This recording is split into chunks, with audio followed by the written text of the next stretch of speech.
The views and opinions expressed in this podcast by the host and or the guest do not necessarily reflect the views of the host and or Paranormal Buzz Radio and or its sponsors. Use of any material produced by Paranormal Buzz Radio without express written consent is prohibited. Paranormal Buzz Radio will not be held responsible for you holding your knees, crying, and rocking in a corner in a puddle of your own urine, or being beheaded by a group of children in a cornfield. In fact, if you come across a group of children in a cornfield, we promise to make fun of you as you run away screaming in terror. Listener discretion is advised. Caution. You are now entering the all-consuming realm of Shay's Paranormal Chat, where the things that are better left unsaid are actually said. Shut up and sit down.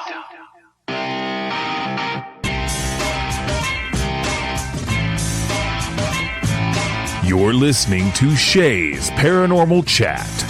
Paranormal podcasting done Shay's way.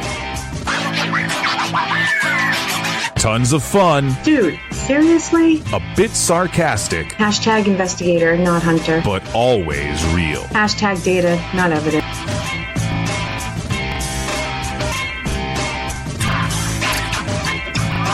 Don't get your panties in a twist. Oh my god, really? This is real, raw conversation.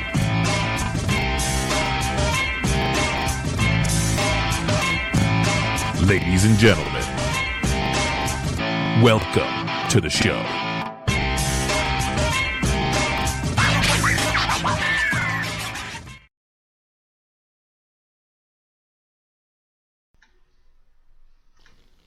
Good evening, everybody. Hello. Welcome to Shay's Paranormal Chat, TGIF. As always, it is Friday, and we are so excited to be here, if you can't tell by my tone of my voice.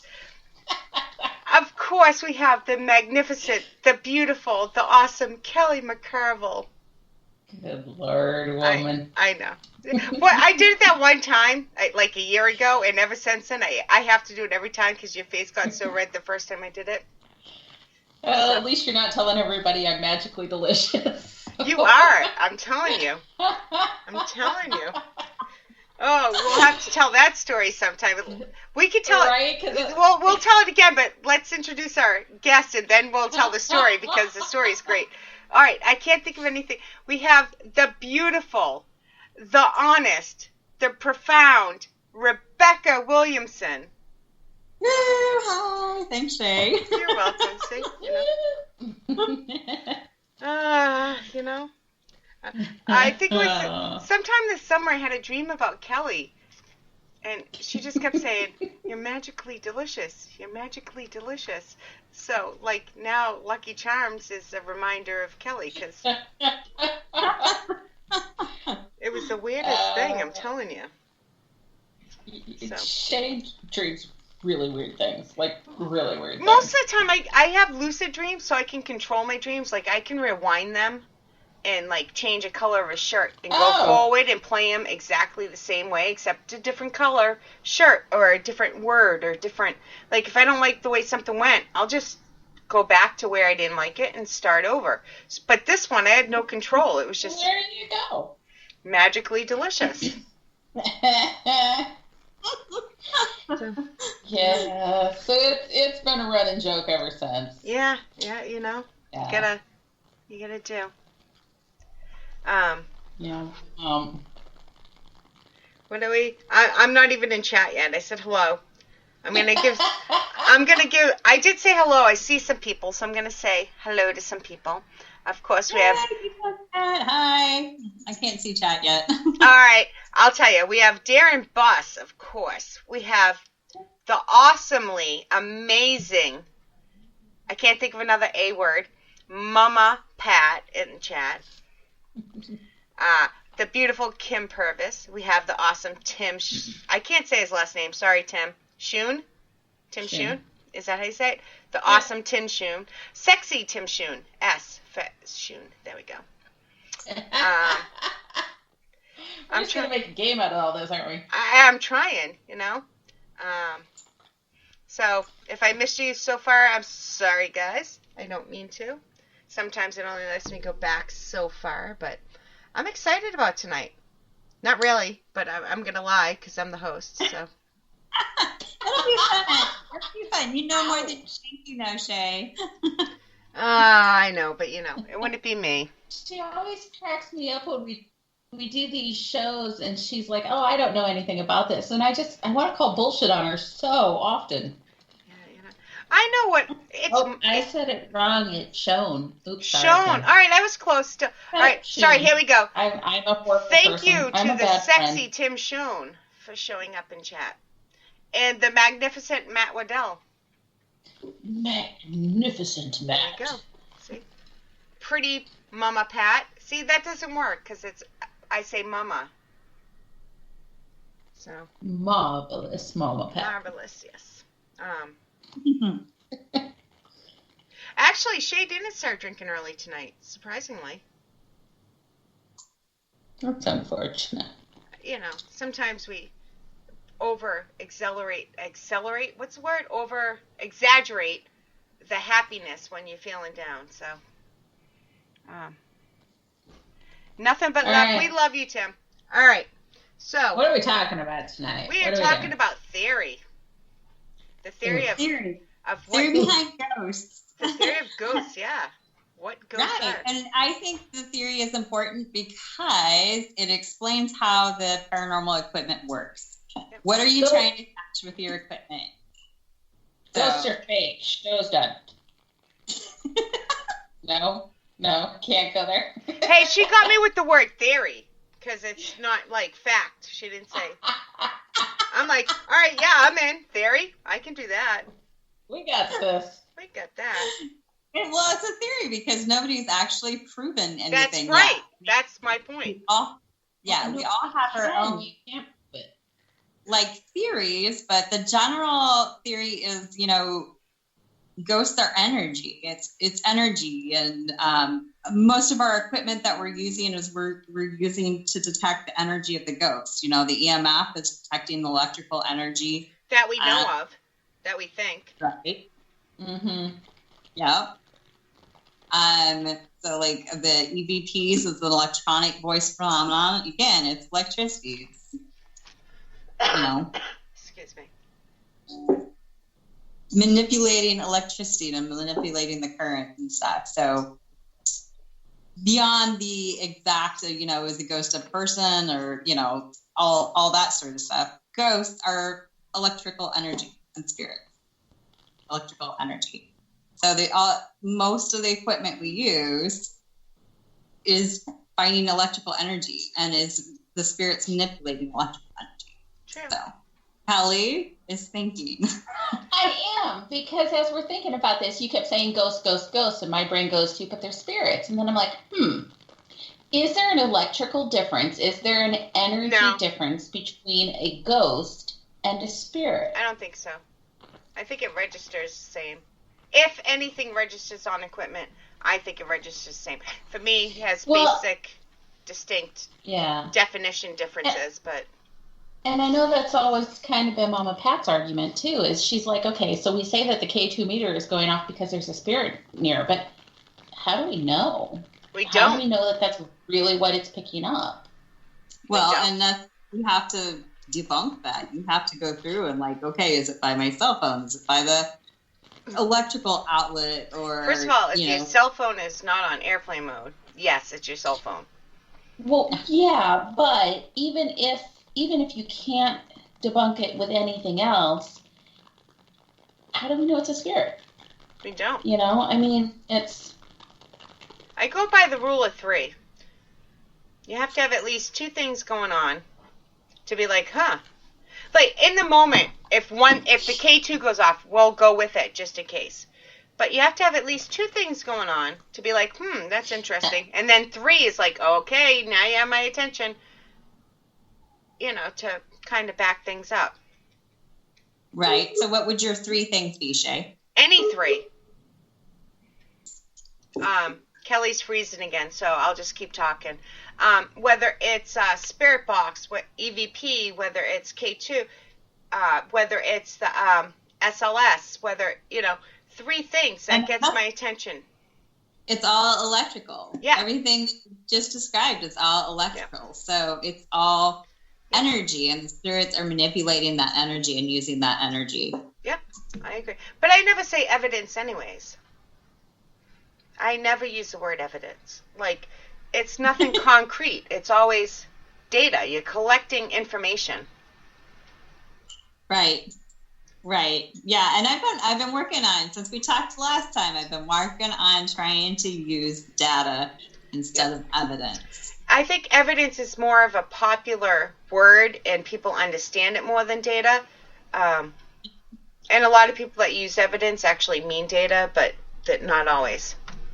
Right. I mean, it's an important distinction because you're collecting all kinds of stuff, but it's not necessarily evidence until you've gone through the review process and decided that it actually is evidence. So yeah, I agree with you there, Shay. That was a thought-provoking thing that you shared. I have a very, Kelly's going to call in. I have a very unpopular opinion on certain things, and I understand that. Mama Pat and Darren, I see your questions. We'll get to them. I think we kind of answered Mama Pat's question without even knowing it, because nobody saw the question. And she said, no, different point I'm making. So we will... Oops, hold on. Here we go. I'm merging Kelly. Kelly! She's here. Here she goes. Hello, Miss Kelly. Maybe. Maybe not. All right. Well, Kelly tries to decide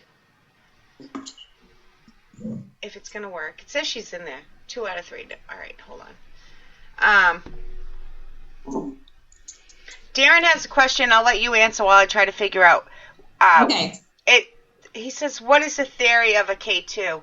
I was going to answer that, but go ahead while I try to figure out. Here she goes. Go ahead. So K2 is detecting electrical energy. So it's just like the EMF detector. It's detecting electromagnetic frequency. It's just a more sensitive equipment than your EMF. Yeah. So yeah, it's detecting the electrical energy of a ghost or spirit. Electromagnetic field, it picks up on the energy, the electricity, not the electricity, that's not the right word. She's trying, she keeps calling. Sorry, I am answering, Kelly. I see Mama Pat's first question. She says, we all know we get responses from the devices. What proof is there that the voices we get are actually communication with the person who is dead?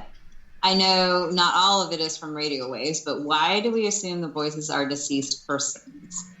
So, and that's a good question. And I think there's some debate on that too, because there are people that will tell you that we are not talking to the deceased persons, we're talking to demons, and not, when we're doing ghost hunts, that it's not really actually dead people we're talking to. So, yeah. But how do we know? That's a good question. I mean, I think part of it is just trusting the equipment and learning to trust the equipment, learning to figure out what the equipment is trying to tell you. But how can you if it's all theory? You got to trust yourself and go with your gut. Yeah. All right, Kelly, it's your turn. You got to repeat the question. She didn't hear it. Okay. So Mama Pat's question is, what is there that the voices we get are actually a dead person? We just assume they're dead people, or why do we assume they're dead people? So I get where she's coming from, 100%. My thing for at least some of the devices that we use for the communication devices, and these are the reasons that I have always kind of supported Keith Weldon's applications, is because of the abilities that I have, I can hear them talking directly to me, and it'll either be coming through the box as well, or they'll start a sentence where I can hear it through my abilities, and it finishes it through the application.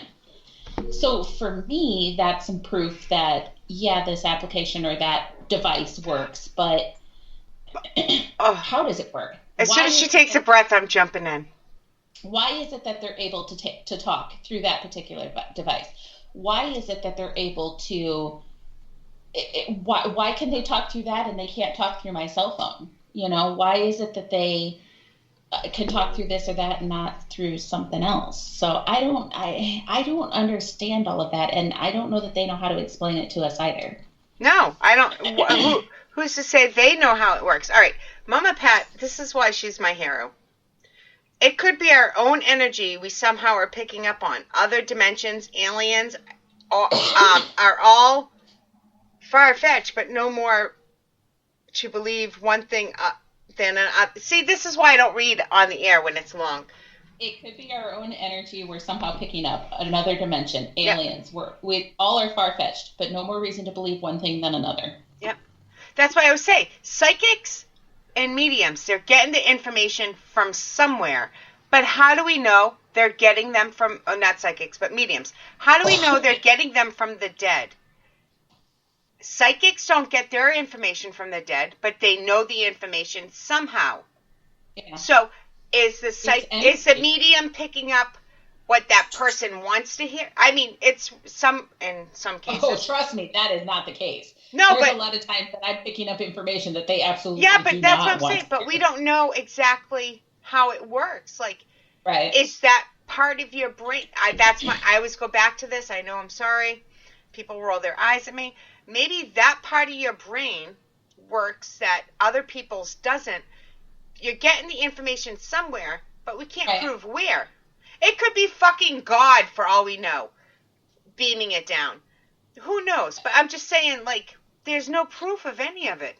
Well, and I will tell you that for most of the messages that I receive, unless I'm doing a medium reading where I'm connected directly to a spirit, it's not that it's Uncle Bob that's passing along information to me. It's an energy that is giving me that information, whether you want to call it God or spirit or whatever you want to call it. I'm not talking to an individual. I'm getting information from energy. Yeah. But where's the energy come from? That's the question. Same thing as ghosts. Satan. Well, you know, okay. I've heard that before. Hey, no reason to bring my ex into this. Oh, Matt's in the room. Oh, I didn't mean that one. Obviously, we're still friends, so he's not Satan. Well, and that's the thing is, and I've had that question kind of posed to me before, because they're like, well, you're doing the devil's work. How do you know that information that you're getting isn't coming from some evil source and that the work you're doing is not evil? And I'm like, you know what? If what I'm doing is evil, if the messages that I've been able to pass or the guidance that I've been able to offer is evil, then I guess sign me up. I'm going to keep doing the devil's work. Right? Because I was going to. You don't believe in the devil, do you? Please don't. No, I don't. You don't believe in God. If you don't believe in God, you can't believe in the devil. Yeah. And don't take this statistical as it sounds, because that's not where I'm coming from. But I've seen that I've helped people, and I. So what does it matter where the information's coming from? You're helping people. Yeah. Right. I agree. Because I mean, I think it's coming from a good place and not a bad place. I mean, you're not out there trying to hurt people. Her in particular, we can't talk about all mediums that way, but yeah, we'll say that about Kelly. But yeah, if you're coming from a good place, then I don't seem to think that it would be evil or that sort of thing. And I mean, if you look in the Bible, there are plenty of pastors and stuff that are channeling messages from God. So you should say yours isn't from Big G. Yeah. I throw everything out there because we don't know it's like, how do you know when spaghetti's done? It sticks to the wall. So one of these times we'll throw something on the wall and it will stick and we'll be able to prove it. Until then, I'm open for I love you. I'm open for most suggestions. I believe that we are communicating with deceased people. How? Why? I don't know. Wishful thinking? Maybe. And it's hard because even with as much as I know about how we can communicate with spirits and or higher power, it throws me a little bit when somebody's like, "Oh, I'm talking to an archangel." Are you really? That, you know, I mean, it's just like, they start throwing that out. You're always like,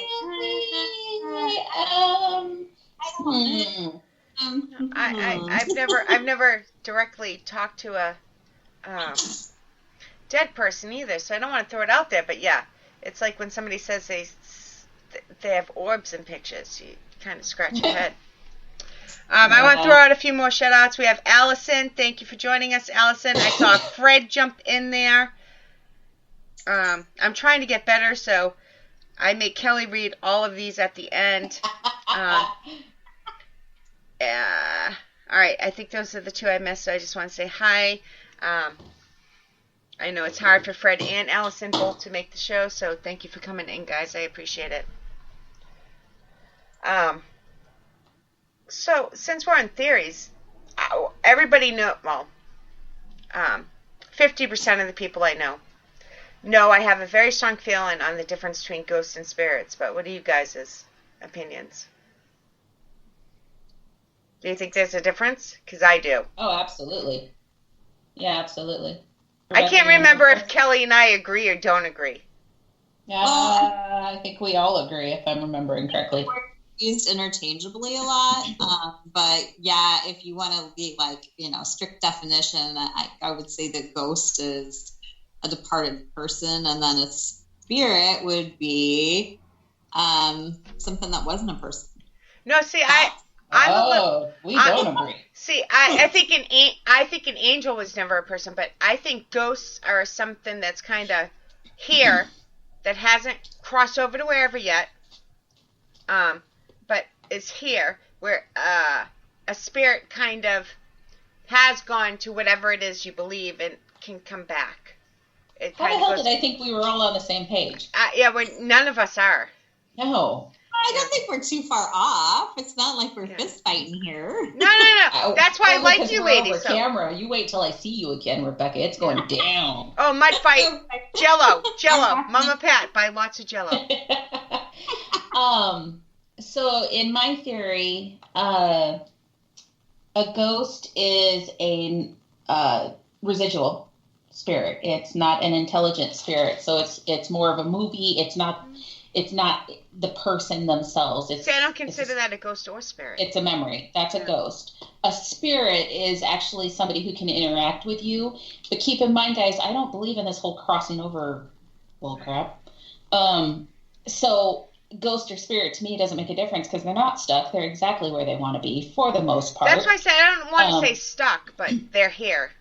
They're here, and they're here because they want to be for the most part. Are there some that are necessarily where they want to be? Well, there's a lot of people who aren't where they want to be because they haven't figured out how to use their own free will and change that. But one of you guys had said something about an angel has never been a human, and a while ago I would have agreed with you on that, but from what the spirits have explained to me, an angel actually is part of the soul evolution. So you go through your human experiences, and then you become a spirit guide, and then you become an angel, and then you become an archangel, and then you become part of the collective. And those are terms that I'm going to put on there because I don't know that I believe in angels and archangels, but I believe there's like Do you think archangels were ever human? From what they explained to me, yeah. But a demon is a fallen angel. So how if a demon has never been human, how can an angel be human? Here comes my Catholic roots. Anyways, let's move on. But I just now you understand why I have such a hard time believing in demons. Yeah, but a spirit guide is assholes. Is different. Yeah, but I believe a spirit, but even a spirit guide, they tell me they don't really remember their human experiences. At Kelly, that point, all of Mama Pat and Fred want to know if you can make Jell-O. You guys are mean. Just add a little vodka. It'll be good. No, I cannot make Jell-O. I don't know why, but it either doesn't set or it turns out like a rock. So leave me alone, guys. I can't make mac and cheese. Mac and cheese either ends up being soup or dry, and it's just it's. I can't make mac and cheese. So mac and cheese is the best. The soupier, the better, though. Well, when it's runny and it drips, they kind of. Yes. Yeah, I don't know. I can't make mac. There's a lot of things I can't cook, so. This is a true story. There's a lot of things I can't cook. Yeah. But you would All right. Jell-O. Is it the list of what you can cook shorter? Oh, God, yes. Yeah, all right. Much. I thought so. Yeah. Yeah. Oh, yeah. Like, much shorter. And most of it doesn't involve turning on the stove or the oven.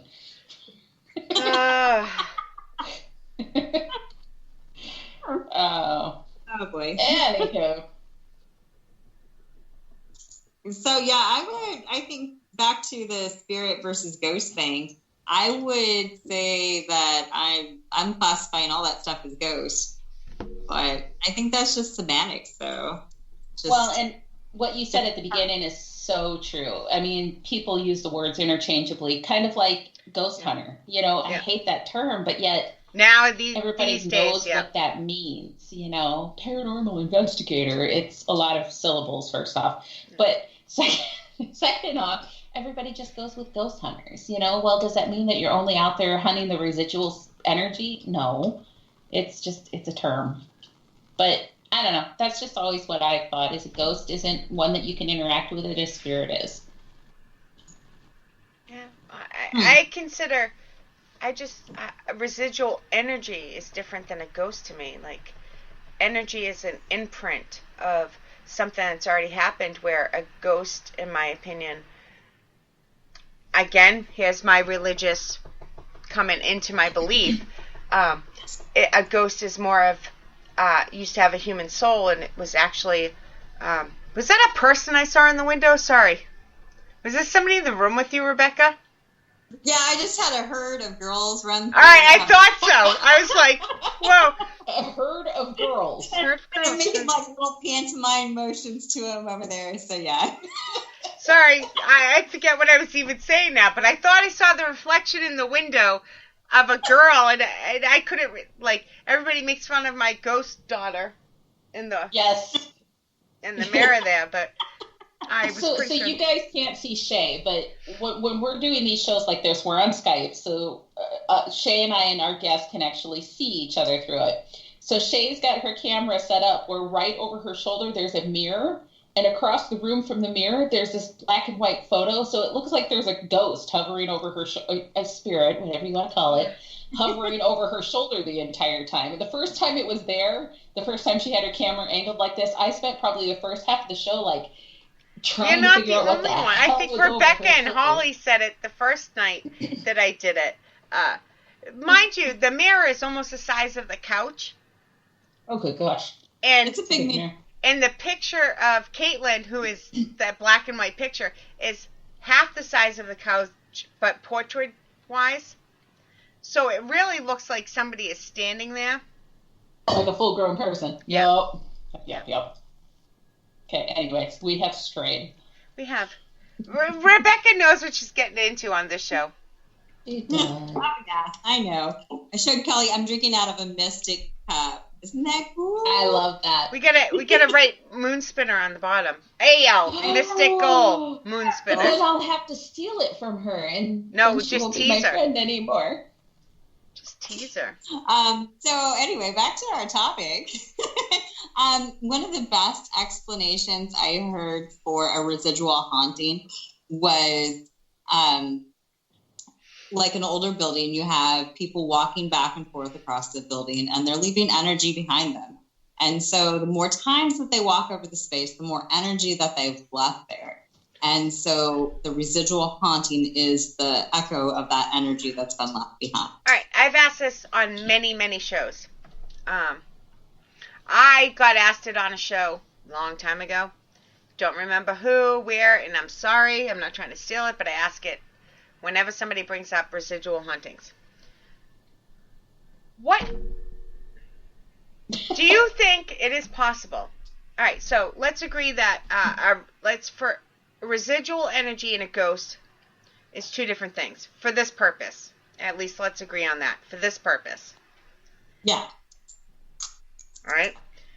Throwing me for a loop, but I'll try. All right. The residual energy is something that already happened, that just happens over and over, like a record player, like a movie, over and over. You can't interact with it. You can't do anything, right?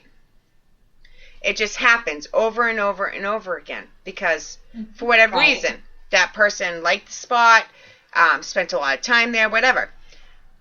Do you think it's possible for that soul to actually haunt that location at the same time? Like the ghost, quote unquote. Like, so you have the residual energy walking up and down the bald field over and over, and the person coming to visit that can actually interact with you at the same time. I think that could be possible. I don't know why it wouldn't be, based on our theory of residual haunting being an energy that's left over. So I've only heard one person ever say it's happened to them.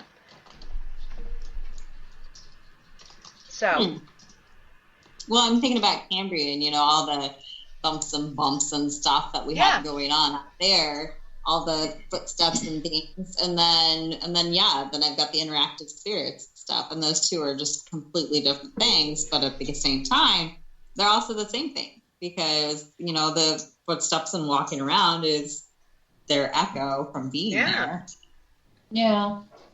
Just how weird would that be?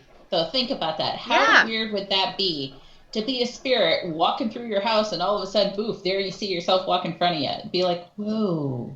Yeah. Like, it would be really creepy. I mean, if you were at that place enough to leave that imprint, maybe it's a place you're going to go back and visit. Yeah. I don't know. The theory of phantom smells. The only theory of phantom smells I can think of is old wood holds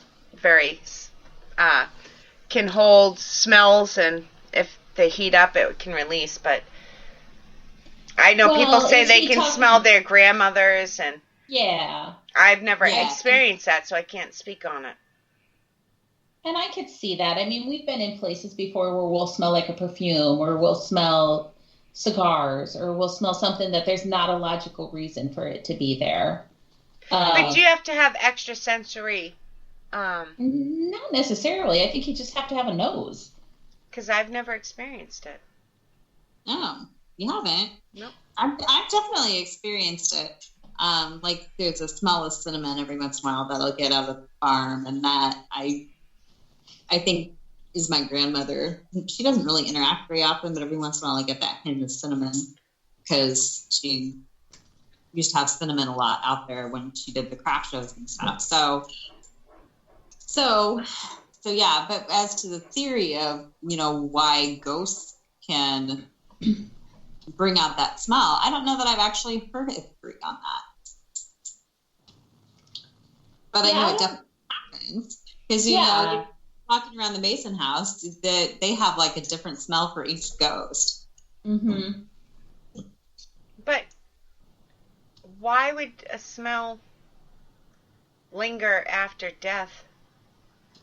I don't know that it's necessarily that the smell is lingering after death. It's the spirit's way of using their energy to do what they need to do to make you know that they're there. So say, hi, Susan, it's me, Betsy.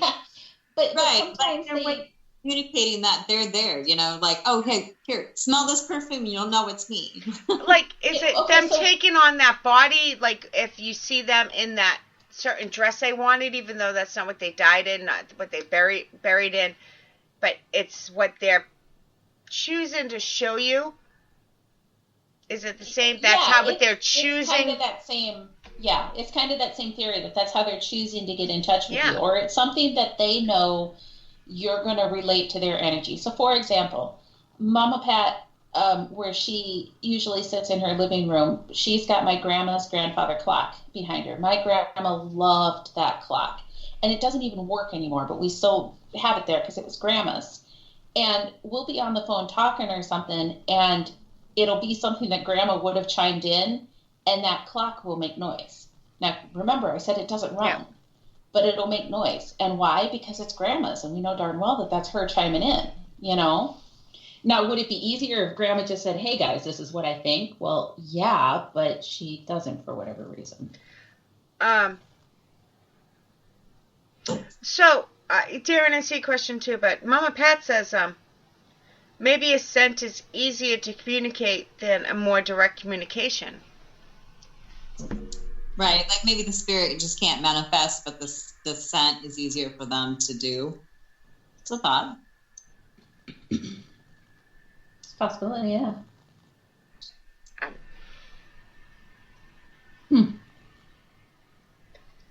I don't know. I don't know if it's something they choose or it's accidental or. See, that's why when I talk about this stuff, it just leads me to more questions. Like, is it? Well, yeah. Are they remembering a certain day where they wore that perfume and it just illuminates off of them and we can smell it? Illuminate's not the right word. That's sight, but you know what I mean. Or is it something on purpose? Like, that's why I said I love talking about this stuff, but I'm not very exciting because I have more questions than I have answers. I think it's interesting to talk about, though, because it just... I think it's important. Yeah, right, because it makes knowing what you're using the equipment for make more sense. Like, right. I'm using the equipment to try and find the energy that the spirit has there, so... To me, it helps make things more sense, but there's no firm answers, so we can sit and debate about it all night long. Yeah, I agree, Mama Pat. Yeah, in certain cases, I do agree that sometimes a shadow is easier to see. That's how they're not fully a full body apparition. Mm-hmm. Yeah. Because it is definitely, I mean, you got to take into account the amount of energy that it takes for them to do any of this. So, for us to just sense their energy, that's one level. But for them to move something is an entirely different. And for them to full body apparate to us, that's a whole nother thing. And it's. She said apparate for those listening, not full body apparition. It's just, I'm sorry, Harry Potter. They apparate. Yep. I love it. I caught it. I just had to point it out. Sorry. You guys knew what I meant, damn it. I watched too much Harry Potter. It's not my fault. All right, Caitlin. Harry Potter's the best. I know. She loves it. Is it possible to watch too much Harry Potter? I don't know. It is. Sure. It is. It truly is not. Nope. How many kids have I had and they all went through the different phases? It is. So do you think that they're taking the scent and pulling different pieces of the scent out of the air and then clumping all the scent together and then releasing it to you? Or do you think they're taking a pocket of scent from a different location, a different timeline, and throwing it at you? Or random thoughts? I that's what I'm saying. I don't know. I don't know either. Is it something if they feel it enough, if they, this kind of goes to a disembodied voice, as Darren was asking, the theory of disembodied voice. What if they think it enough or feel it enough? Will it come out as a smell if they have a certain memory of that place, what they were wearing? Will it come out in a smell? Will it come out if they use enough energy and they yell loud enough? Can we hear them? Or do we just get it by chance? What is your? I have to walk away for a second, Kel. Yeah. But Darren also wants to know, in case you missed it, answer what you're going to answer. But then he also wants. Hi, Mama. Happy birthday, Mama. Happy birthday, Mama Deb. He wants to know what your theory on disembodied voices are. But Yeah. I will be right back. Sorry, guys. See, now she talked too much and I forget what the original question was. The scent and the sound. Go ahead. Disembodied voices. Yeah. Theory of disembodied voices. There was something before that, though, that we were talking about that I was going to answer, and now I don't remember. I don't remember. We'll have to move on to disembodied voices because my brain sucks and I can't remember what it was. So, I do remember what it was, and it has to do kind of with disembodied voices. I think a lot of times what happens is the spirits, they don't necessarily even mean to interact with us. It just kind of happens, and it's almost like it's by accident. Because you have to think they're there just, I don't know what to say other than living their lives. They're there too, doing their things, going from room to room, doing whatever it is they want to do. And I think sometimes as much as they take us by surprise, we take them by surprise too. And we'll come, I've seen them when I turn a corner and they're standing there in front of me and we both get this, whoa, look on their face. And all I can ever think is that commercial with the M&Ms. He is real. They are real, Right. Yeah, exactly. Yeah, I think you're exactly right that there a lot of times they're not even trying to communicate. They're just going about doing their own thing and not thinking that we see them or hear them or, don't realize how the equipment might be picking up on what they're doing. And so they get so they're just doing their thing. Yeah. So I don't think that it's always going to, I think sometimes when we see them or sometimes when we smell them, it may not even be anything purposeful. It just happened. Or when we hear them, those disembodied voices, sometimes they're trying to talk to us, but other times I think it's just, oh, hey, guess what? We heard them. Do you think the disembodied voices sometimes are residual? I think they can be, yeah. I don't know why they would be any less likely to be a residual thing than a apparition would be. I about said apparate again. Harry Potter over there. Oh my gosh, Harry Potter's best. Absolutely the best. What do you think, though? What do you think when you hear a disembodied voice? Do you think it's most often intentional, or is it just one of those accidents? I think it's like a combination of both. I think some of it's the noise, just the residual energy of the sound, and then some of it is definitely them trying to communicate. And I think I see the communication part being kind of like manifesting an apparition, that sometimes it's easier to communicate that way and sometimes it's harder, doing the disembodied voice would be like the high level of a full body apparition. Right. Yeah. And Mama Pat was saying basically what I was just saying too. She says, I've always felt like the guy in our old dining room used to see us and watch, thinking to himself, who the heck are these people and what are they doing in my house? And that is 100% the feeling that we'd get. We'd walk through the dining room and it'd be like, whoa, we just walked through a stranger's house and they want to know what the hell we're here for, Yeah.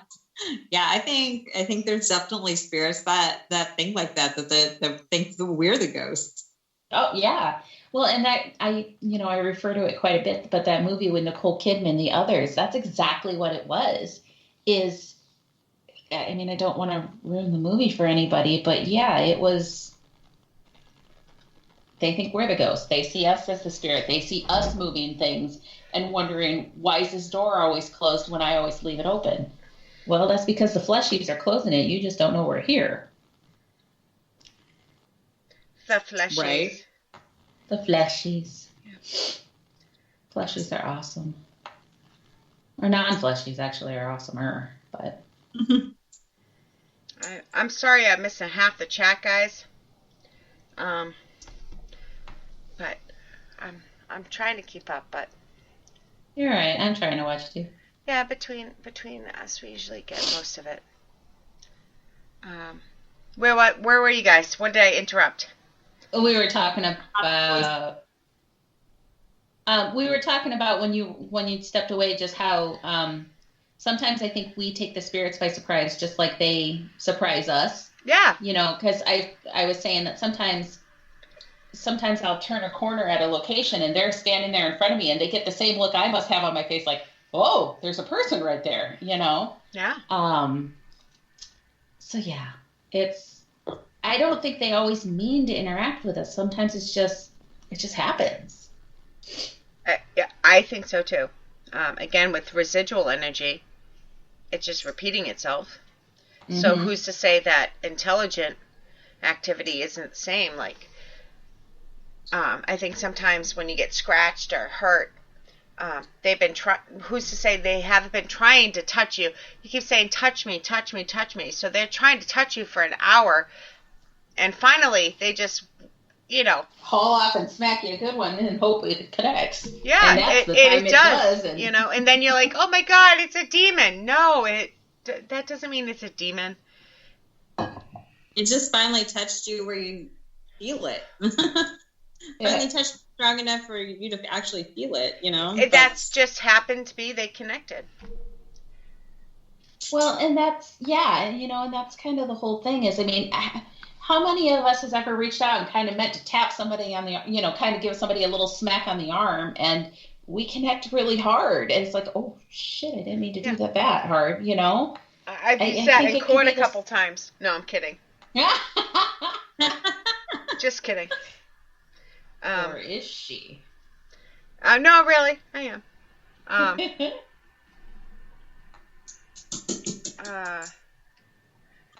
I just don't think. I think you encounter evil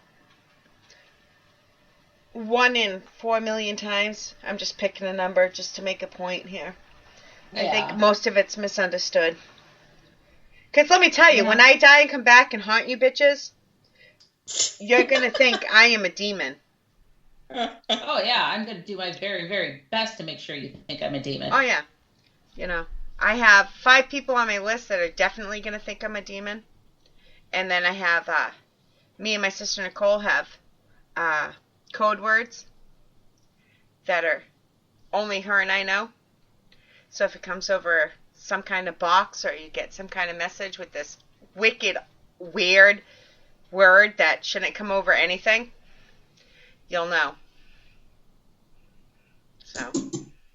Well, there you go. Yep. Yeah, I'll be curious to see. And now we'll be watching, Shay. Yeah. Because, isn't it Houdini that had the series of code words that he was supposed to pass on to his wife and he never actually did? Oh, I didn't know that, did he? I got it from, Stranger Danger, like, when a parent came to pick you up. When a parent sent a stranger to pick you up, and if somebody said, get in the car. I grew up in Massachusetts, so that was a big thing. You had a code word. If somebody said, get in the car, your mother was in a bad car accident, and you say, what's the password? And if they don't say it within 2 seconds, you run. Yes. Yeah, Yeah, we all have a password. I remember that. But Harry Houdini, before he died, he had he was really interested in that sort of thing, and he had code words that he had for his wife. He's like, if I die, and I come back and try and communicate with you through a medium, these are the words I will use. Yep. And it never actually happened. But a negative can't prove a positive. Just because something didn't happen can't prove. Right. She never actually shared what the words were. Oh, well, good. Yeah, she never actually shared what the words were. So nobody knows for sure what that Harry Houdini code words are. That, and, they didn't have the equipment like that we use today. They didn't have that spirit box and that sort of stuff. I'm sure there's a million people out there, though, who say they do know what those words are. Oh, yeah. Oh, I am sure. And I know that there were a lot of mediums in the day who said, oh, I bet the words are blah, blah, blah, blah, blah. And she always said no. So whether she actually was truthfully saying no or not, I don't know. Excuse me. Yeah. Christopher says a heavy smoker may seem like an evil spirit speaking. True. Something raspy. Yeah. A lot of people do judge things on how creepy it sounds. They really do. Yeah. Yep. Yeah. Yeah. They think that spirit box sounds like way creepy and it freaks them out. Yep. Well, that's no matter what it's saying. Spirit boxes are weird. I don't know how they don't mess with people that'll. It doesn't. Make it stop. It took me a long time to get used to it. I can't. It makes me feel like the room is spinning. I only do 10 minutes at a. Well, when I do I use them with earbuds sometimes, and I make sure I keep it to like 10 minutes at a time because it's bad. Yeah. Sorry. Who knows? I was making fun of her, but I know a lot of people use them, but I just. Yep. I saw another question in here, something about astral projection. Darren asked what our theory was on astral projection, and I think it is projecting your energy to different locations. Now, sorry, I just read Mama. I didn't mean to interrupt. Mama's pads. So Houdini's out there screaming the words now, and nobody knows. Yeah, probably. There's a creepy door sound. If he's really trying to do it, can you imagine how frustrated he must be right now that he's out there just screaming, "These are the words I said." I know. And then the idea that she never actually wrote them down for anybody to know. Sure. But then again, if she wrote them down, then there'd be all kinds of crazy people saying, "Oh yeah, that's probably why she." It looked like something just ran behind me. That's funny. Anyways, that is exactly what would happen if she had said it. A lot of people would be. You're both like looking off. Like, I'm here, guys. Look at me, please. Look at me.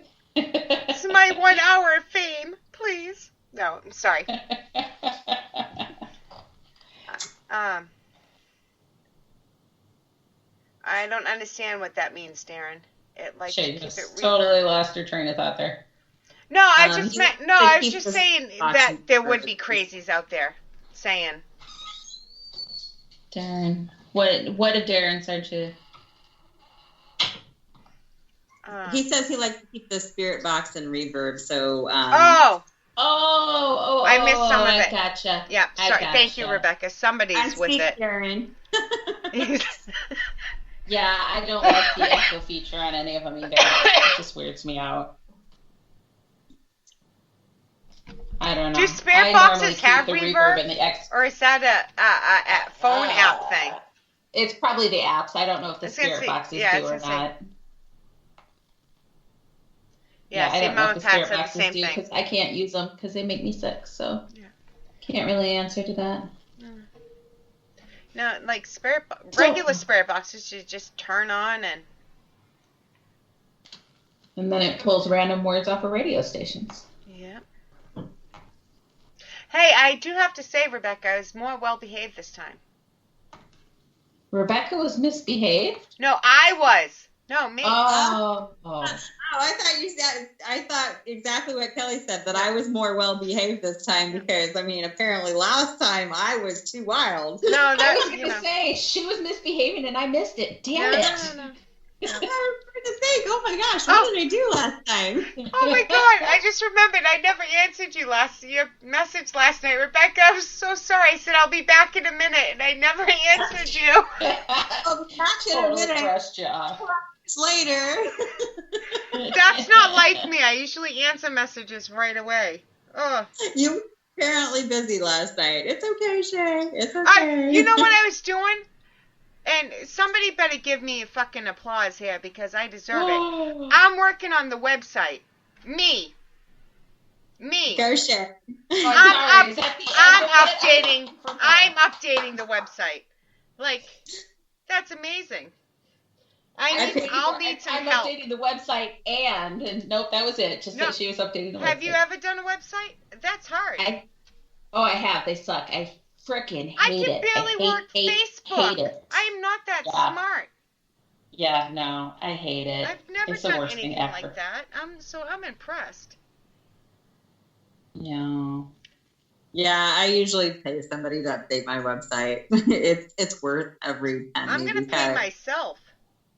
I just can't. the fight in the computer and yelling at it, and it goes downhill rather quickly. And anything I have to do on the computer is just I started working on it, messing with it last night, and then after the day I had, I think it was like 6 something. Finally, I told Kelly, I'm like, fuck it. I know we have a show, but I'm opening a beer. She's like, you deserve it. That's all. That's all we'll say about that. But yep. So well, Mercury is in retrograde. So anyway, how glasses of wine with that shit? How? All right, Darren. How many glasses of wine have you had? Because Darren just said, how glasses of wine with that, Shay? Blah blah. All right, so let me ask a theory question for you. All right. Why, when you're out on location, do you think that spirits choose to interact more with one person or interact with different people in different ways? Say that again. Sorry, wait a minute. What? I was texting. So when you're out, pay attention, Shay. I was answering the chat. When you're out on location investigating, why do you think a spirit chooses to interact in a certain way and or with a certain person? Whoa. That's a good question. So I think sometimes it's because they have more of affinity with a person, like they connect better with some people versus others. Like the little girl at the farm, I think she is attracted to mother types. If I have a mother on a ghost tour, that the little girl, Eglantine, seems to interact with that person. She will be like the cold spot that usually is associated with Eglantine will be with the mother on the group. And like divining rod sessions, like that's the person when the mom picks up the divining rods, she gets all kinds of answers from Eglantine, and it just seems she loves the pendulums. She loves the pendulums, and yeah, she just seems to be like attracted to mom. If there's a mom, she's with mom. So yeah, I just think that they sometimes have like an affinity for different people. Like there's, they feel more comfortable with that one person than another. What do you think, Shay? I have many theories. Again, I talk in circles when I answer questions because I bring, I don't know.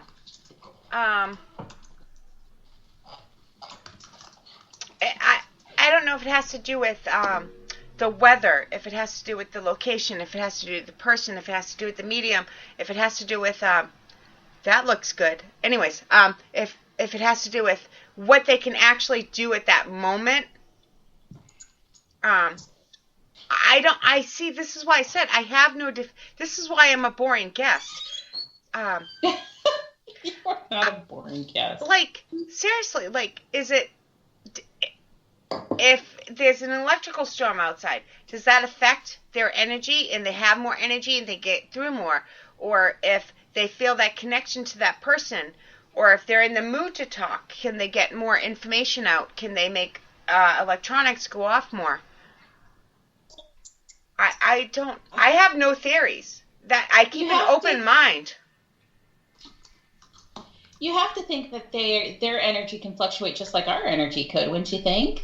I mean, so there's going to be days that they feel stronger or weaker, or their emotions get fired up, and so they can do more things, If they're on their period, oh my God, that's when they scratch you?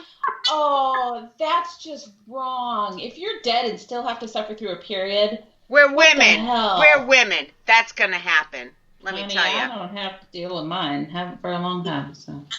Well, let's hope not. I'm kind of hoping that when I get to that point, I don't have to deal with that anymore. If this is true that you're dead and you still have to deal with like your period and cramps and all the woman bullshit, heaven is not real. We're going to die and still have ghost jobs. No. Yeah, I'm going to be. Everybody has to do their part. You're in charge of scratching today. You're in charge of disembodied voices. You're in charge of rattling chains. Everybody has their spot. But I don't want to rattle chains today, Shay. Oh, no, that's your job, Kelly. You have to rattle the chains today. Yep. That is your job today. Yep. See, now you're going to make me stomp down the hallway and people are going to hear that. You know? How do we know that's not how it works? Like, everybody's... I don't think so, but, you know, it's fun to talk about. You never know. It's a theory. It's a theory. That's Shay's theory now. Yeah, you know what? I'll have hate mail saying that I was serious on that. I think sometimes, too, like, they choose to who they want to interact with based on, you know, their personality. Like some of the older guys ghosts, you know, they just won't interact with a female. And vice versa. Some of the female ghosts will not interact with the male. We had a find session where it was like ghost tour. I had like 4 different couples. And so they're all seeing a guy girl. So that we're passing the divining rods around the circle, and every time the girl gets them, divining rod does nothing. Absolutely nothing. Would not move. Nothing. Guy gets it, cross. Yes, no, yes, no. I mean, like, boom, boom, boom. Pass it off to the girl. Nothing. Pass it off to the guy. Yes, no, yes, no, yes, no. It was amazing. It was just like went through the whole circle that way. I've never used them, dowsing rods. Not on purpose. I've just never used them. Yeah, you know, I go back and forth on them because I know I can move them, you know, and I think that's part of my issue with them. Yeah, I've seen other people use them where, I mean, there's 3 people using them and they're reacting exactly the same way. So those are the things that are hard to say. So if you use them, do you suggest my 3 rule? My 3-thing rule? Yeah, I usually typically use divining rod and K2 together. Divining rod, K2. I don't know what my 3rd would be, but yeah, I usually. Mine is never a 3rd. It's a collectiveness of disembodied voice, K2, some kind of meter, some kind of EMF, anything like. If there's 3, then I'm like, okay, this is enough to really take note. 2, you make note of. 1 I go along with, but 2, I'm like, okay. 3, it's like, okay, keep track of this. Mm-hmm. Yeah. I mean, obviously, the more devices that you can get working all at the same time, the more validity you're going to have for all of it, that there's really, truly something going on there. But it's always like scattered. They never, like, imagine having 10 devices all go off at the same time. Nobody would know what to do. Somebody would shit. No. Something. Yeah, I was going to say, we'd all be going around going, oh my gosh, did you see that? Holy cow. Do you guys think they can pick and choose what devices they set off? I don't see why not. They pick and choose who they want to talk to. Do you think it's by going close to him, or do you think they can actually choose to set him off? I'm going to choose which toys I want to play with. I know you will. Everybody has their things that they like. Everybody has their things that they're drawn to. Noises, color, static, radio. I mean, I'll be coming over to Spirit Box because I like to bitch. So it'll be my mouth. Blah, blah, blah, blah, blah. I know I sound funny, but I'm half serious. I think, like, when I'm doing the ghost tours, I like to use the divining rods because usually people are skeptical about stuff working. So if I give them the divining rods and they're expecting them not to work, and they do, then it kind of helps validate to them that something is actually going on. Do you use the ghost meter? Yeah, I have one. I've used it. Usually I use that to demonstrate how to set it off, how to make it work. Like static electricity, if you rub it on your arm, the static electricity will make the ghost meter go off. What ghost meter are you guys talking about? The orange one. You can see it in my videos. Gotcha. It is my favorite device. If somebody asks me, and the reason why is because it never goes off. Yeah, as you say, you have to really be trying to get that thing to go off. 5 years of doing this in a week. It'll be 5 years. I've been doing this. It's gone off 3 times. Yeah. Actually, I've got 2 stories about the ghost meter going off. The first one, we had it laying on the table, and all of a sudden it started going off, and we were all freaking the freak out, going, "Oh my gosh, it's going off! It's going off!" And we realized that it was laying beside the refrigerator, and the refrigerator had kicked on. Yeah. I'll just sit there going, "Oh yeah." Yep. And then the other time it actually did it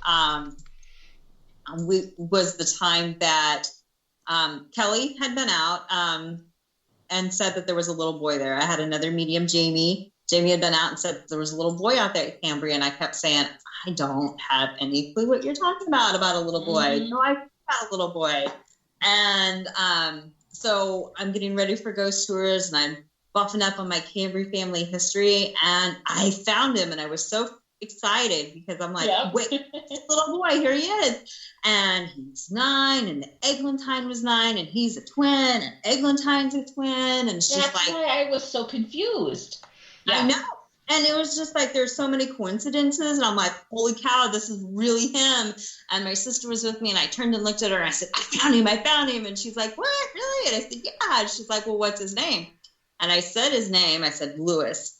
And that ghost meter was off. It turned on by itself and then beeped for a solid minute. I mean, because you turn it on, it beeps a little bit. This thing, it turned on. Oh, no, yeah. And beeped for a solid minute. It was like, holy cow. Yes, okay. That is confirmation. His name is Lewis, and that I did find him. So. What's your second story? Because I have a fucking, sorry. It's my show. I don't have to be sorry. Two stories. That was the 2 stories. One was the refrigerator. One was Lewis. Oh, all right. I thought they were the same one. Mom had one like that, though, where we were at the Mason house, and she had a recorder that was in her pocket, and it would just randomly turn on and off. And one of the best EVP that we have ever caught. It is pure Class A EVP. She caught it one of the times that it randomly turned itself on. It ran for about 20 seconds and shut itself right back off. So it's like... But it's clear as can be. You can hear us talking a little bit ahead of time, and then you hear just like I'm saying it, oh my God. And then you can hear us continuing to talk, but we didn't respond to this oh my God, which we would have obviously if we'd heard it. But it was crazy. Here is having that ghost meter turn on by itself was just like. Well, that's what made me. That's why I got confused on how many stories. Leaving Westboro State Asylum, right before it was torn down, Nicole and I were driving home, and it's a lot of it's on video, not all. The equipment in the bag started going off as we're driving home. We got halfway home, and all of a sudden the equipment started going off. So we're thinking like a bump turned on something, but then we realized it's multiple things. And all of a sudden the wipers start going on and off, and the wipers aren't on. She can't get them off. So we grab the bag and we get the ghost meter, and the ghost meter's off, and it's going nonstop. Like, you can watch the video nonstop. So we shut it off, and it's still doing the same, still lighting up, and I'm like, is it the battery? But no, it just kept going off, and we got EVPs on the ride home. It was the craziest thing. That's one of the 3 times it's gone off in 5 years. Wow. Yeah. I agree. When that thing goes off, that was, like I said, when Lewis turned the thing on, that was just like phenomenal because it was sitting like right in front of me when it turned itself on. Just crazy. Yep. He was finally like, oh my gosh, they're finally talking about me. And we figured it out because all the times before that I kept saying, I don't know what you're talking about. I don't have a boy. And then I do have a boy. I'm like, he's 9. Well, yeah, she's a girl. He's a twin. Yeah, it's a girl. I'm like, no, it's a boy. Damn it, woman! I know what I'm saying. You were right. All right, so. One more question. It was an awful lot of coincidences, though. I mean, it was weirdly the same. Anyway, sorry. Sorry, I stopped talking. Go ahead. Darren had a question, and I said I'd get back to it. Astral projection? No. No. All right, this is... You guys think your career path, and what would you be doing otherwise?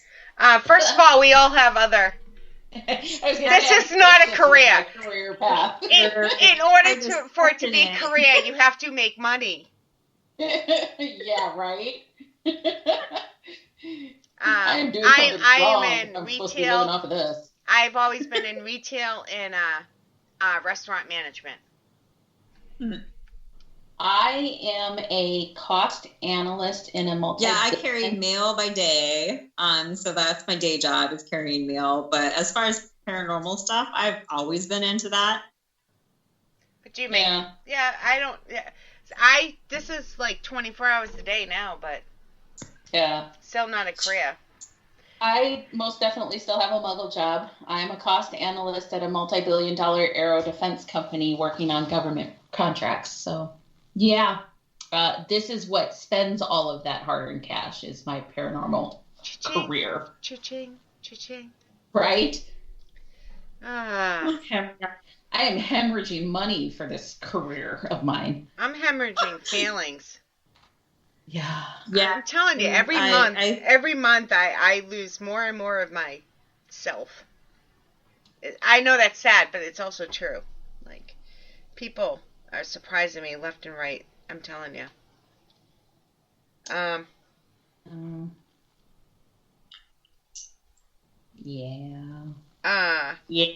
can keep going. I just stopped. They stopped like, I don't know what to say. Is she going to keep going? No, I just mean, like, people in the field, they just surprise me. Either they're, like, so narcissistic or they're so gullible or so, like, it's somewhere in between, guys. Like, nobody knows everything, and we all know something. So, like, don't hate on people for... You know, like if somebody puts up a picture, what is this? Don't hate on them. They're asking a question. Well, yeah, that's how we learn. Yeah. You know, and some of them, like especially some of the orb stuff, I'm like, I don't know. I need a second opinion. So, I do. I'll share some orb pictures. Like, what do you think about this one? Oh, yeah, that is dust. Yeah, you're right. It is dust. Yeah. I'm not mean about it. But if somebody sends me a picture, my first thing is I don't like commenting on or videos or pictures because I wasn't there. I do not know the setup of the area. I don't know the reflective light. I do not know anything that's going on. So my first thing is always going to be dust. You want me to continue and watch the video, I will, but know this beforehand that you can't judge something without knowing the surrounding area, without knowing the detail of what's going on. Yeah, that we can do that come March, April, probably May. Mama Pat's gonna join us on a show called Paranormal Narcissism in May. I think that's what she just said. We keep trying. You know what? I think we just book her. I think that's what you need to do, Shay. Just schedule her to be on a show, and then she'll have to show up. I'm telling you. No, Darren, I actually work for a company here in Cedar Rapids for Collins Aerospace. There was one, the program.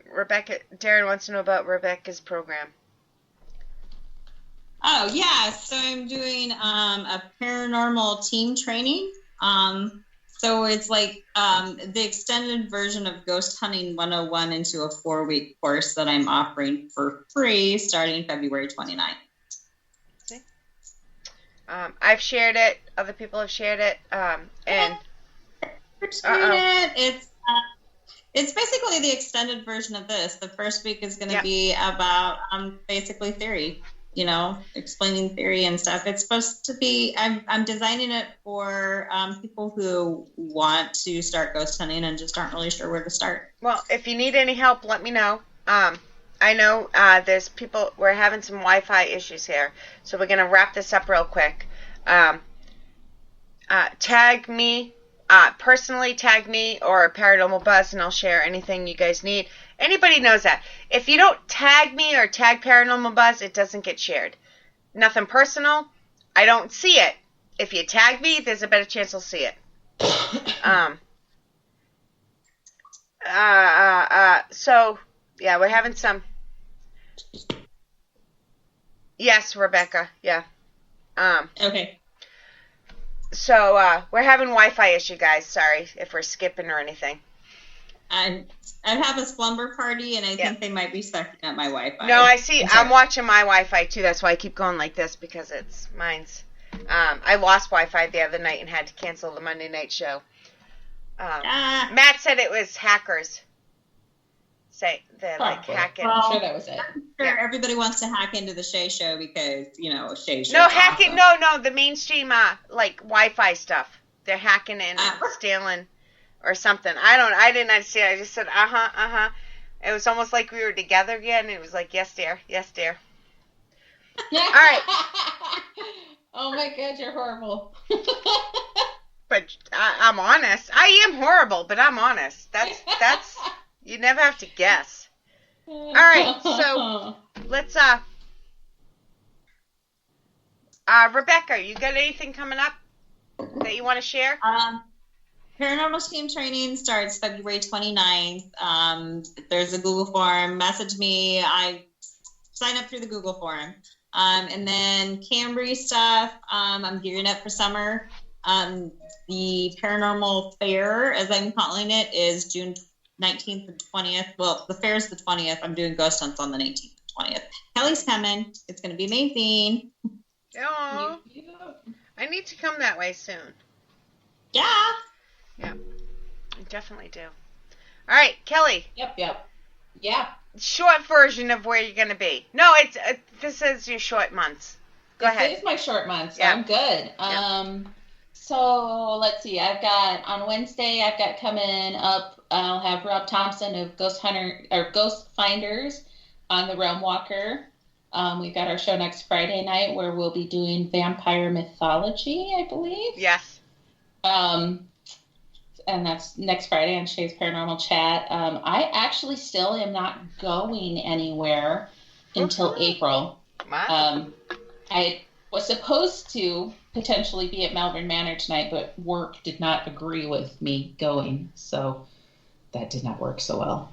But, Jeez. I know that damn muggle job, it gets in the way all the time. All the time. But I actually have announcements to make. Oh, go Shay. I'm kind of like, I'm slowly getting back into things. And anybody that's listening, I know I've turned down so many shows and stuff, and it's nothing personal. Running this network is a full-time job, and my availability is not what it used to be. So I'm trying to fit some things in there. So March 20th, Matt and I will both be in Hinsdale, New York, at the Hinsdale House with Madison Smith, one of the hosts here, and Dan Class. Casey Cauldron will be here. Will be there with us also. She's going to come out and see us, so we're happy about that. I'm also doing a show in March and April. I know. I don't remember which is which.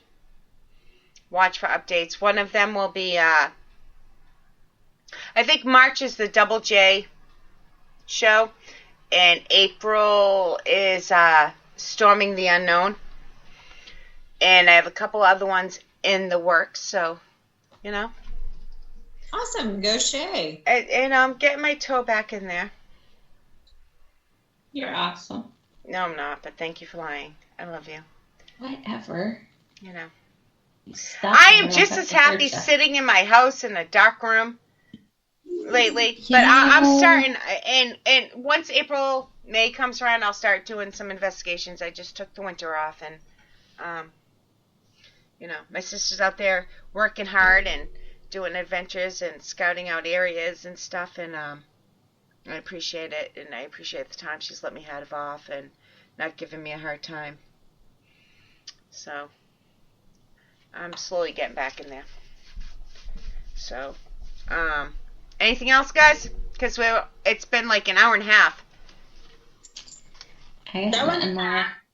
It did. Always. It went very fast. Always. Matt, if you're still in chat, you have like 30 seconds after your 30 seconds of hearing this. Matt's going to be on the Freaking Awesome Show, which is another one I was invited on. I'm going to try to work out. Matt's going to be on a TV show. If he doesn't get it in there real quick, because he sometimes pretends to listen to my show and he's not really listening, and he just throws stuff in chat. Anybody that listens knows that's not exactly true, because he actually answers questions in the chat, but I can make fun of him. I lived with him for 10 years, so if anybody deserves it, it's him. If I don't say it tonight, I will make sure I put it out there next Friday. And it's AP Sylvia, an author for next week on vampire mythology. We're going to discuss the differences between when it started and the differences with mainstream media today. So it's going to be a fun show. Sounds fun. It does. And Matt's not answering. I'm stalling. We're hanging up in like 30 seconds, Matt, so you got to get it in. February. I'm like March. It's not March yet. Yes, it is. So, Go. Yeah, I know, right? Yeah, March is a double J. Paranormal right here in Spreaker. That's a Wednesday. Kelly is off. That's why I could book it. March 4th. So. There's things in the background. All right, so April 18th on Exeter TV, Matt will be on the news talking about all things paranormal and paranormal buzz. And March 2nd will be, I think I might be free March 2nd. Wow. What? Oh, no, I might not be. Sorry. That was short-lived. It was. I don't have Maddie's schedule yet. I don't know if it's softball season yet. March 2nd. And my mother just messaged me. She's leaving. She's on her way here now. So, woohoo! Thank you, Mama Deb. March 2nd, the freaking awesome show. I believe I know it's no, March 2nd. That's a Monday. Yes, I am free. Sorry, it's a Monday. I am free. It's at 8:30. Now he's saying I'm busy. Fuck my life. It's a Monday. I'm not busy. March 2nd, I believe it's 8:30 Eastern. And it's with Ryan. I know he's a caretaker, if not owner of Cabin on 360. So that's about all I know. That's more information than I usually give out. So that's a lot of information. So I did my best. If I'm wrong, I'll put out an official apology. No, I won't, because I don't care. But What? Huh? oh, Fred, I thought you left. Yes, Fred, that is my fuck my life is what I say when I'm doing dishes. Yes, Rebecca, I know. Rebecca needs to go, guys. She has a sleepover. She's like doing sign language. Hi, kiddo. Tell her she's on TV, and then she'll really freak out. Oh, and then they'll run screaming, and they'll be gone, and... What? I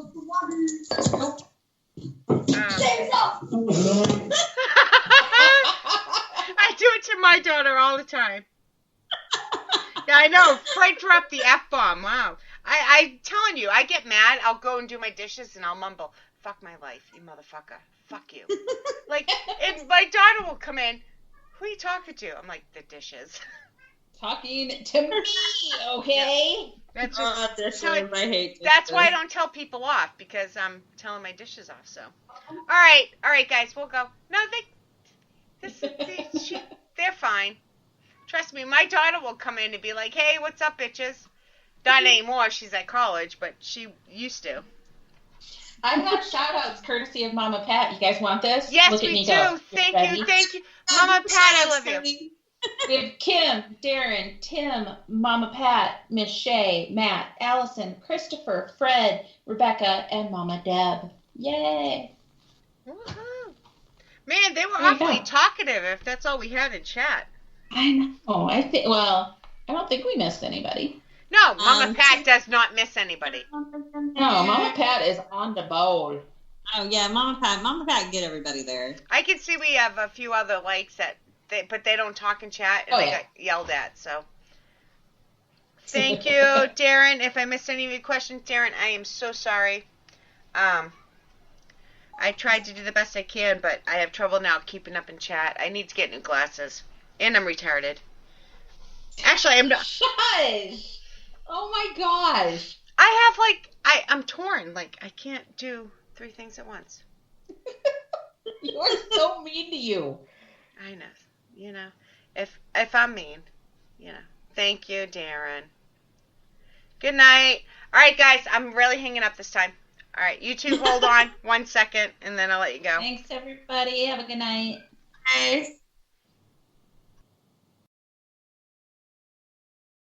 Home. They say it's where the heart is. They also say it's wherever you make it. They don't say it's where you unload your stuff, get tired halfway through unpacking, use some boxes as furniture, realize your oven mitt's in a box that doubles as a nightstand, don't want to buy a new nightstand, and use a towel as an oven mitt instead. But no matter where you call home, Geico makes it easy to bundle and save on renters and car insurance. Easier than grabbing a piping hot pan with a towel that's a bit too thin and trying to quickly get it to the counter. Ooh, hot, hot, hot, hot, hot. Finding the right person for the job isn't easy. Just ask someone who hired a monster truck driver to deliver pizza. And the neighbors are going wild. You can hear that engine from a mile away, Fran. And he's foregoing the driveway and heading right up the lawn and over the azaleas. What a power move. But if you've got an insurance question, you can always count on your local Geico agent. They can bundle your policies, which could save you hundreds. With 6-foot tires and a roll cage, this pizza guy could quite literally crush the competition. For expert help with all your insurance needs, visit geico.com/local today.